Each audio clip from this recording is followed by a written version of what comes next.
नमस्कार, म नारायण न्यौपाने। तपाईहरुलाई मेरो YouTube च्यानलमा स्वागत छ। आज म तपाईहरुलाई जॉर्जटाउन कोलोराडोमा रहेको रेल यात्राका क्रममा लिएको भिडियो मार्फत यस स्थानका मनोरम दृश्यहरू देखाउन गइरहेको छु। कृपया हेरेर मनोरञ्जन लिनुहोला।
portion of the old Georgetown, Breckenridge, and Leadville Railroad, the GB&L for short.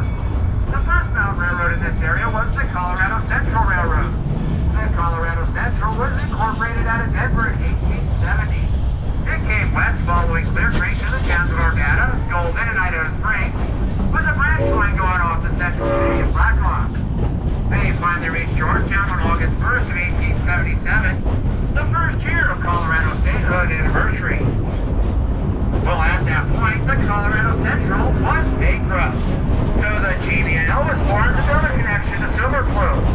From there, tunnel beneath the Continental Divide near Loveland Pass, and then drop into the rich mining towns of Breckenridge and Leadville. However, the line was only completed about 5 miles west of here to a little town of Graylawn, near present-day Bakerville.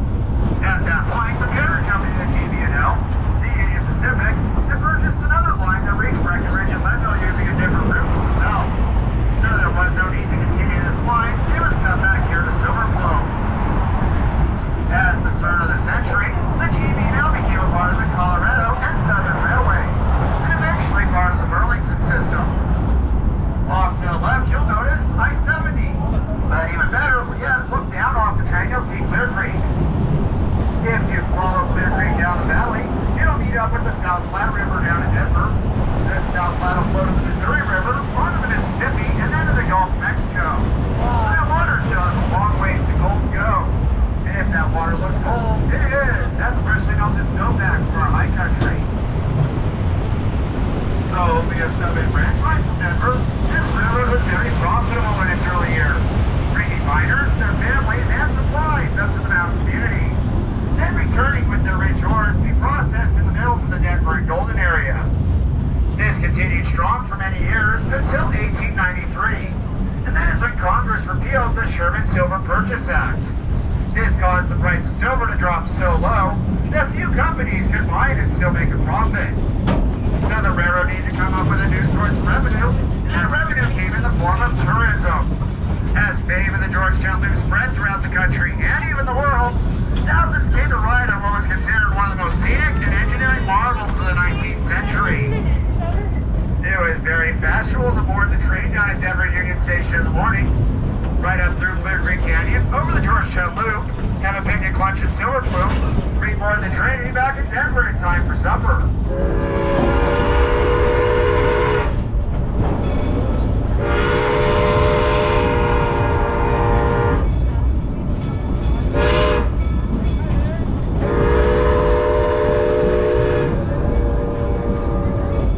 They would run as many as 7 trains a day from Denver Union Station up to Silver Plume. Once arriving at Silver Plume, folks could take an additional train ride known as the Argentine Central Railroad. This short-loop rail line, which operated from 1905 to 1918, utilized shade or geared locomotives to climb 6 and 7% grades to the mining town of Waldorf, which once had the distinction of having the country's highest post office.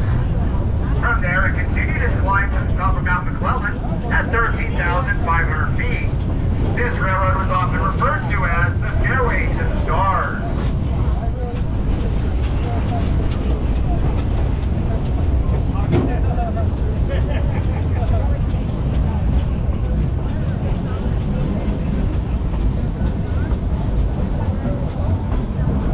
Well, tourism remained strong for the railroad for many years, until the 1920s when America fell in love with the automobile.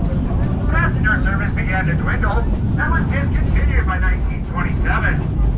They still continued to run a few freight trains to Silver Plume each week to the 1930s, but by 1939 that business was so poor that they had to file for abandonment of the line, which was granted. Between 1939 and 1943, all the rails and bridges from Silver Plume east to Golden were taken up and sold for scrap. Area to fill in enough land so that the railroad grade could come around. All of this work was done by hand and took over 4 summers to complete. As we clear the trees to the right side of the train, look to the right, you'll see a beautiful view down the valley of our Devil's Gate High Bridge, with a glimpse of Georgetown off in the background. Off to the left is a great shot of steam locomotive number 111 as she guides us around the Hinesville curve. Also to the left and up the valley a little ways, there used to be a baseball field. The miners would come out here on Sundays, their only day off, have a picnic and play a few games of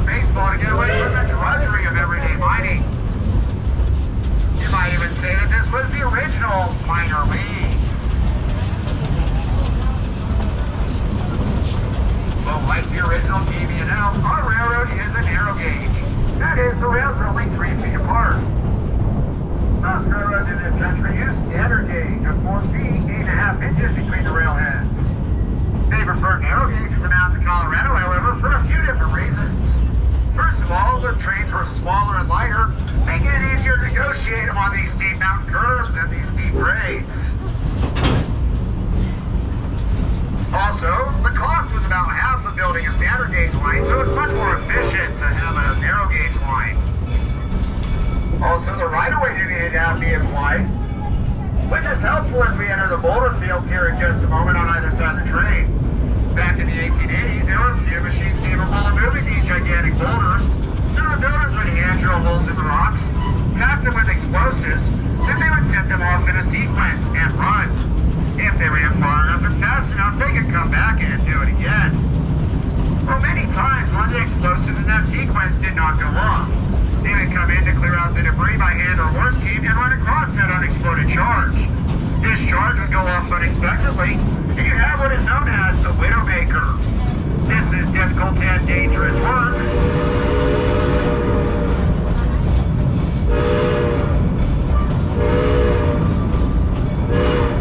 It was difficult and dangerous work. That is how all of Colorado's early mountain railroads were built. In just a moment, we'll be crossing Clear Creek for the first time in our descent from Silver Plum. Up to the left side of the train, and notice how rapidly the creek cascades its way down towards the lower Georgetown Valley. If you're trying to get a picture, though, hold your cameras up high, or you'll just go home with a picture of the side of our pin truss bridge.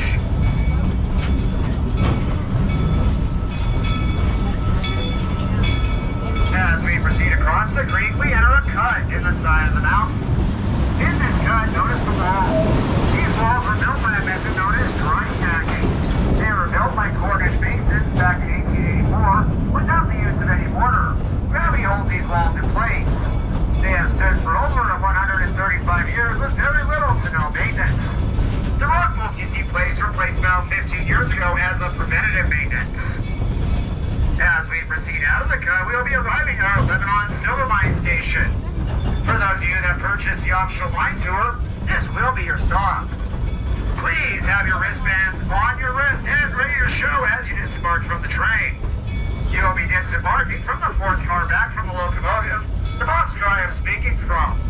And then we will be back in about 1 hour and 15 minutes to pick you up so you can complete your trip. Please stay in a stable position until we have come to a full and complete stop.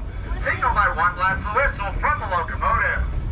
Once again, this is the Lebanon Mine Station. If you purchase the optional mine tour, this is your stop. I'm assuming they got dropped off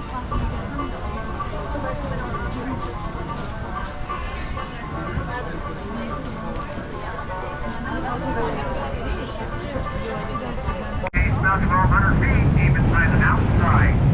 Also being sister mines, you might say they share the same mother road. This when silver was worth less than $1 an ounce. Earning for Georgetown its nickname, Silver Queen of the Rockies.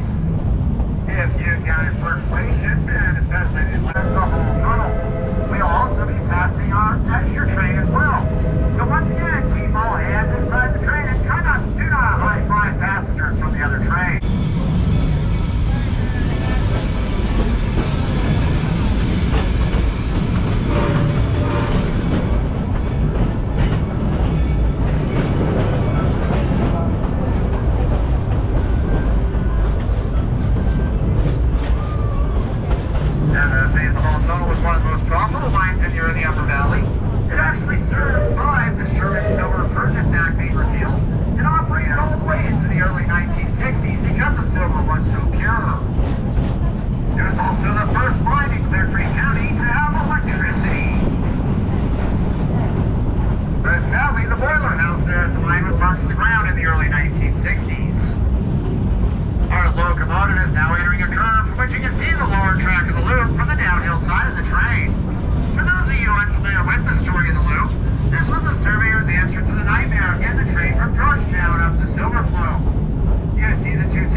the middle of the canyon, so if you're wearing a hat, we suggest you snug it down or hold on to it.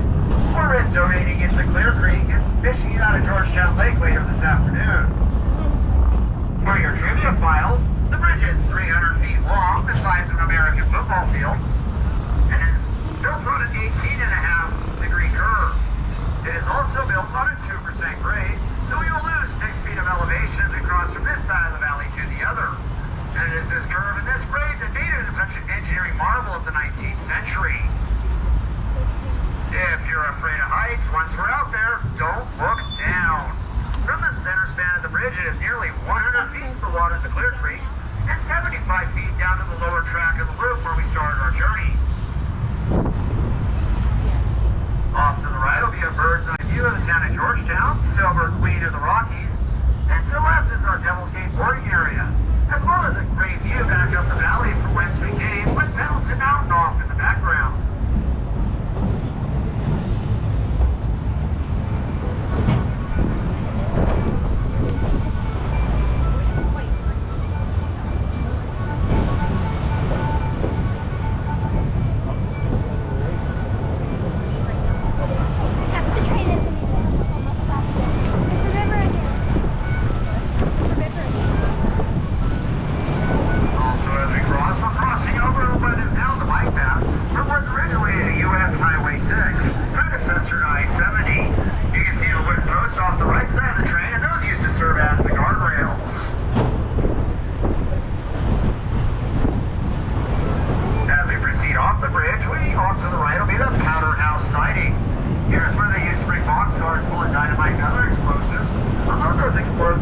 Explosives into a wagon, then transport them back to the other side of the hill for storage in the old stone powder house.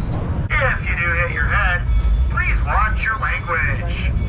This is Devil's Gate. अहिलेसम्म video हेरेर साथ दिनुहुने तपाईहरु सबैलाई धेरै धेरै धन्यवाद। भविष्यमा पनि यस्तै यस्तै भिडियोहरू हेर्नका लागि यो च्यानललाई सब्स्क्राइब गर्न नभुल्नुहोला। धन्यवाद।